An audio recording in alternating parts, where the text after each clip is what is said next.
विनय कुमार परांस पे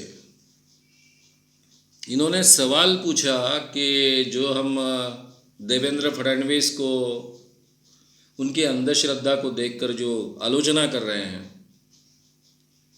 तो ये क्या गलत नहीं होगा? इस कारण फिर जो भ्रष्टाचारी लोग हैं उस भ्रष्टाचारियों का समर्थन नहीं होगा?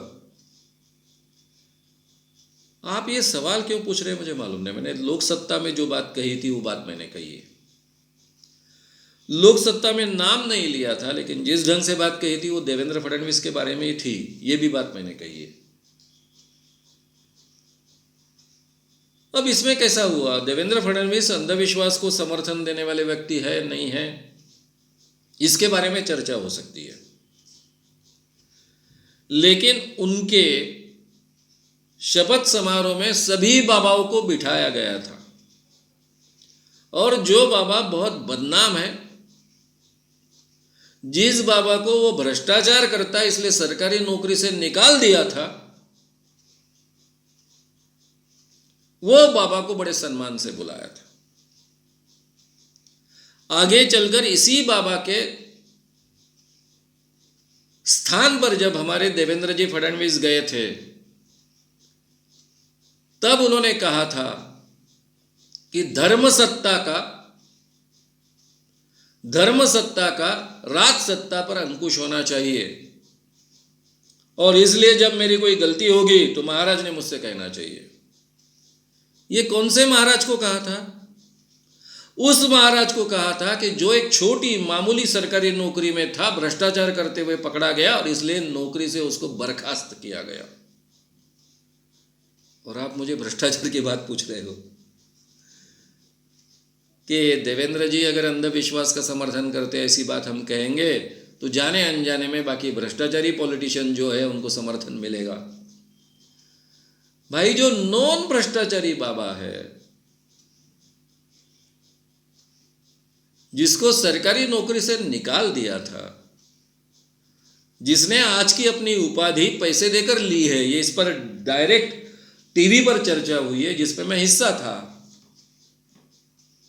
मैं नाम लेकर बताया कि किस व्यक्ति ने मुझसे कहा था कि ये बाबा इतने इतने पैसे देकर ये उपाधि खरीद रहा है।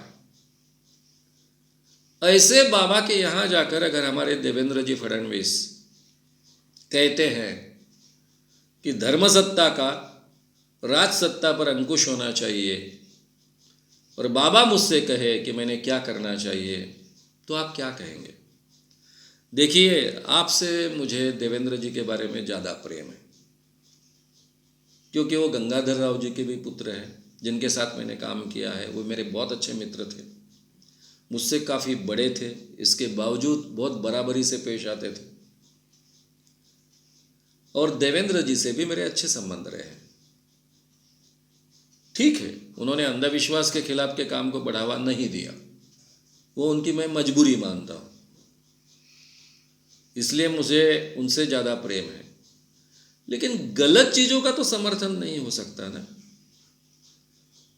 आज तक महाराष्ट्र के पॉलिटिक्स में ऐसा कभी हुआ नहीं। इतने बाबाओं की पूरी कतार लगाई गई थी। आगे चलकर इस राधे मां पर कोई पुलिस वाले केस करने को तैयार नहीं। राधे मां को जादू टोना विरोधी कानून कैसा लागू होता है मैंने खुद कमिश्नर को समझाया।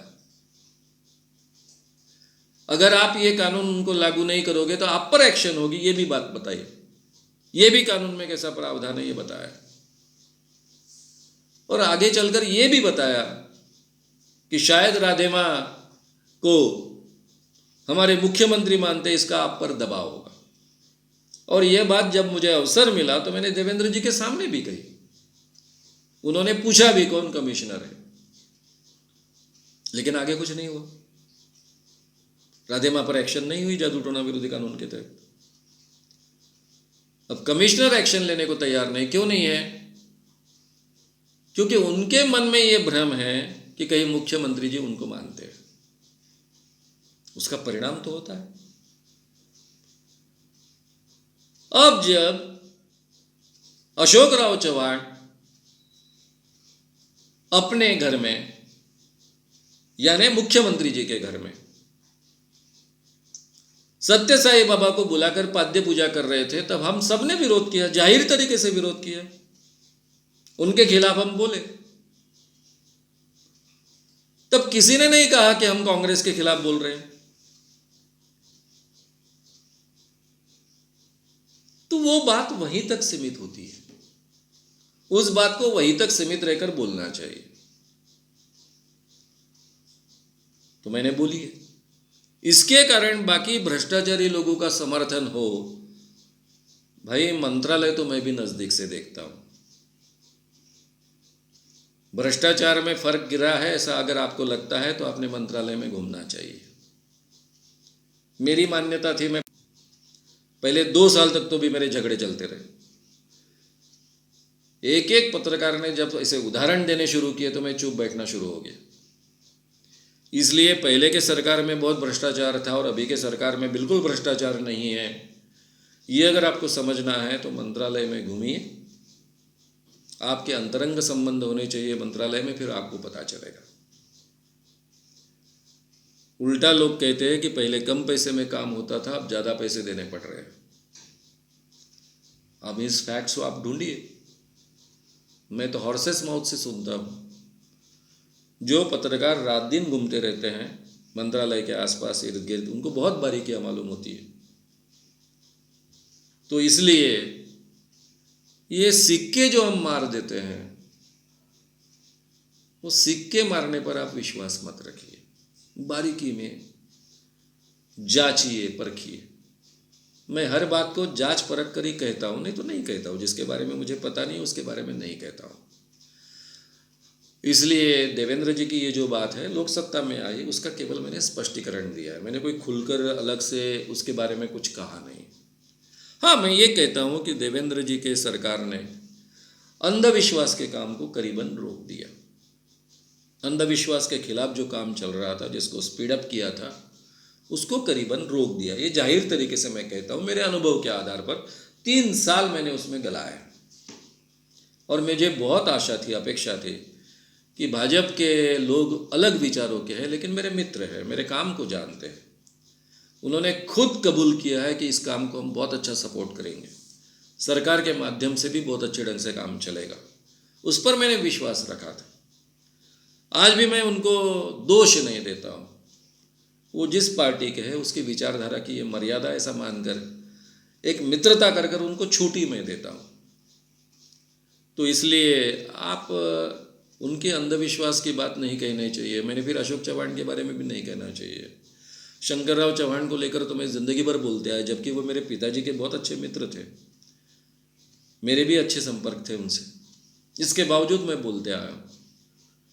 विलासराव देशमुख जिन्होंने मुझे बहुत अच्छे ढंग से मदद की है कानून के लिए, उनके बारे में भी मैं सत्य साई बाबा को लेकर बोलते आया हूँ।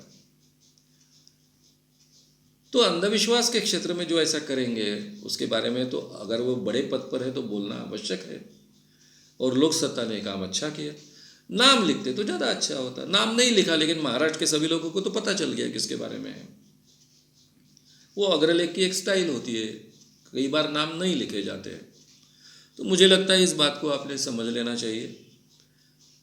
मेरा दूसरा कोई हेतु था नहीं, केवल इतनी बात आगे रखने का हेतु था, उतनी मैंने आपके सामने रखी।